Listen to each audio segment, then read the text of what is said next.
बहुत समय पहले की बात है। एक नगर में सुदामा नाम का एक गरीब ब्राह्मण रहता था। वह बहुत धर्मात्मा था, परंतु उसकी गरीबी इतनी थी कि रोज के भोजन के लिए भी उसे संघर्ष करना पड़ता था। एक दिन जब वह जंगल से लौट रहा था, उसे रास्ते में एक वृद्ध साधु मिले। साधु ने कहा, बेटा, तेरी परेशानी का अंत तभी होगा जब तू सत्यनारायण भगवान की पूजा करेगा। ब्राह्मण ने श्रद्धा से पूछा, महाराज, यह पूजा कैसे करनी होती है? साधु बोले, सत्यनारायण भगवान की कथा सुनो, फल फूल प्रसाद बनाओ और सच्चे मन से सत्य का पालन करो।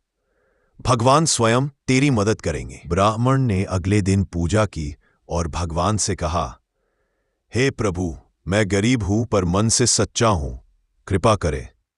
कुछ ही दिनों में उसके घर में सुख समृद्धि आने लगी। उसकी मेहनत रंग लाई और लोग उसके पास आशीर्वाद लेने आने लगे। इसी नगर में एक लाला नाम का व्यापारी था।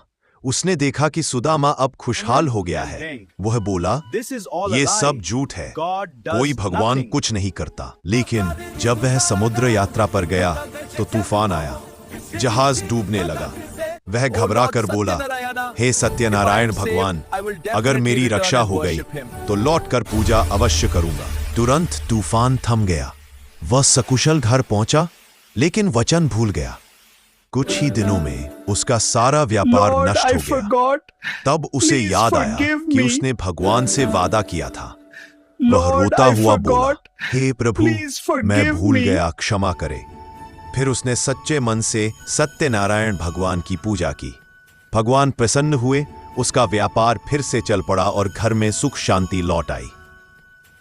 कहानी का सार, जो सत्यनारायण भगवान की पूजा सच्चे मन से करता है, उसके जीवन में सुख, शांति, समृद्धि और सत्य का प्रकाश आता है। झूठ, लालच और वचन भंग करने वाले को जीवन में कष्ट मिलते हैं, पर सच्चे पश्चाताप से भगवान क्षमा कर देते।